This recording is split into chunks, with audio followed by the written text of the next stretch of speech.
नमस्कार मित्रों। हम देखते हैं संसार में कि हमें जिन कामों में मज़ा आता है वो वासनाओं से उत्प्रेरित होते हैं। बहुत सारे लोगों को नशे में मज़ा आता है, शराब में, ड्रग्स में, सेक्स में मज़ा आता है लोगों को। ऐसे कैसे छोड़ दिया जाए ऐसे कामों को? अगर ऐसा लगता है व्यक्ति को कि अगर मैं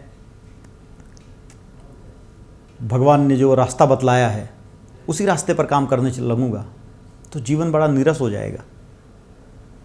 हम सुखों के लिए काम करते हैं, हम लाइफ को चिल करते हैं, मज़े लेते हैं, तो इस मज़े को कैसे छोड़ दें हम? बात सही है। भगवान कृष्ण कहते हैं कि मज़ा किसको कहोगे? आप आज शराब पी रहे हो, आपको लग रहा है मज़ा आ रहा है। ड्रग्स ले रहा है बंदा, कहता बड़ा मज़ा आ रहा है, बड़ा चिल कर रहे हैं, लाइफ को हमने फुली एंजॉय किया।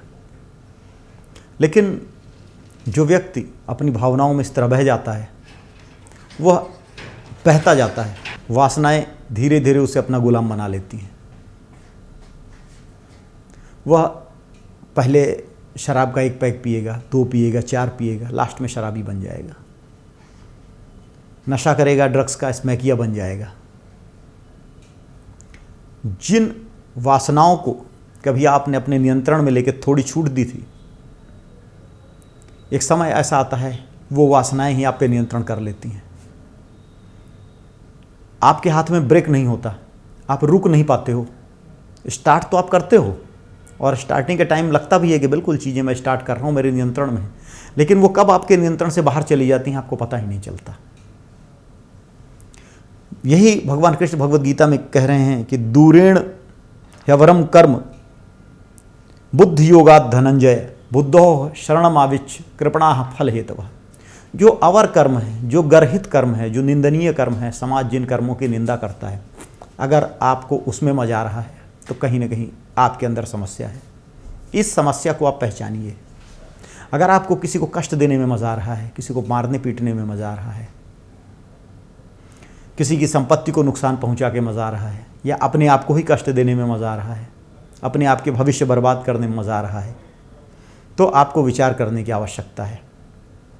ये निंदित कर्म है, गर्हित कर्म है, और ऐसे कर्म को शुरू करने के तक तो लग सकता है कि चीज़ें आपके कंट्रोल में हैं, लेकिन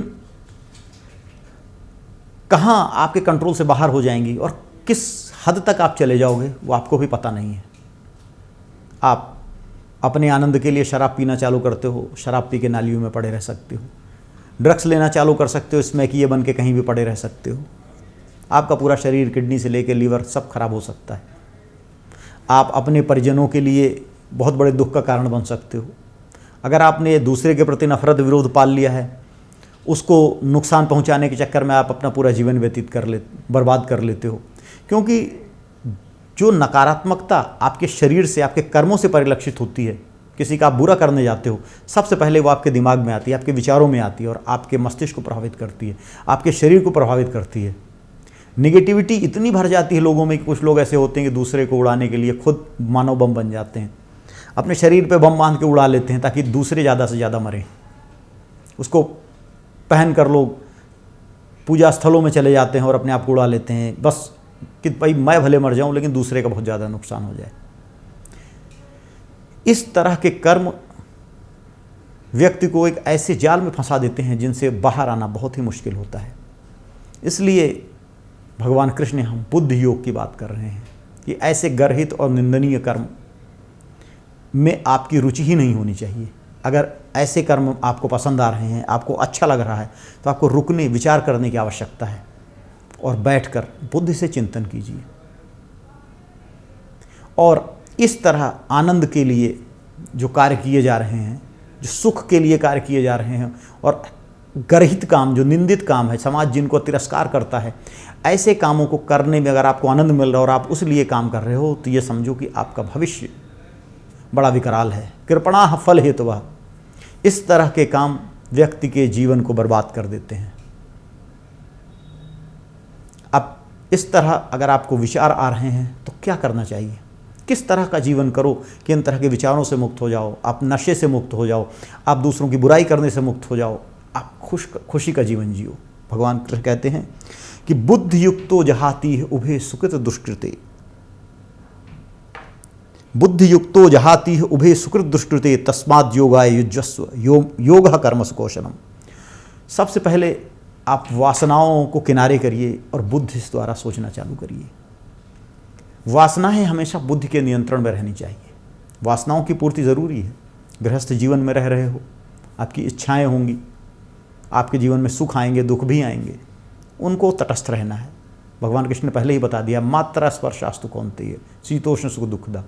जो भी इंद्रियों के विषय हैं, आप गृहस्थ जीवन में हो तो सुख भी मिलेंगे, दुख भी मिलेंगे, उनको सहन करो, लेकिन सुखों के पीछे मत भागो और दुखों से डरो भी मत। और बुद्धि से काम लो, वासनाओं पर बुद्धि का नियंत्रण करो।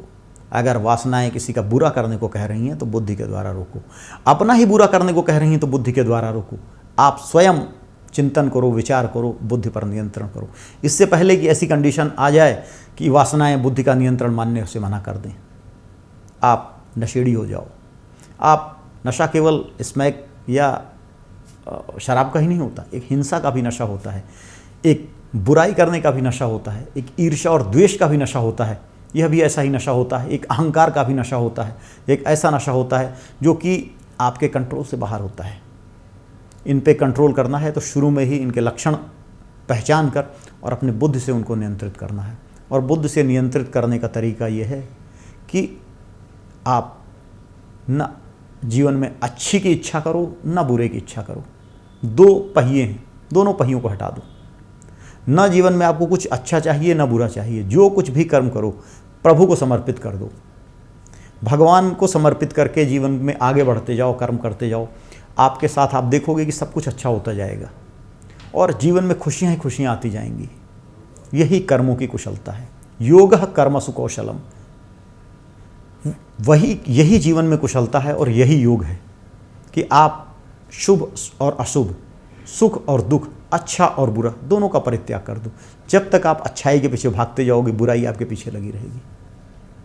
बुराई से डरोगे, अच्छाई की ओर भागोगे, भागते भागते जीवन को नष्ट कर लोगे। इसलिए बुराई को तो छोड़ो ही छोड़ो, अच्छाई को भी छोड़ दो। और जब अच्छाई और बुराई दोनों को आप छोड़ दोगे, आप सीधे मार्ग पर अपने कर्तव्य के रास्ते पर चलते जाओगे। प्रभु को समर्पित करके सारे परिणाम, सारी अच्छाई और बुराई प्रभु के श्री चरणों में समर्पित करके जीवन में आगे बढ़ते रहोगे।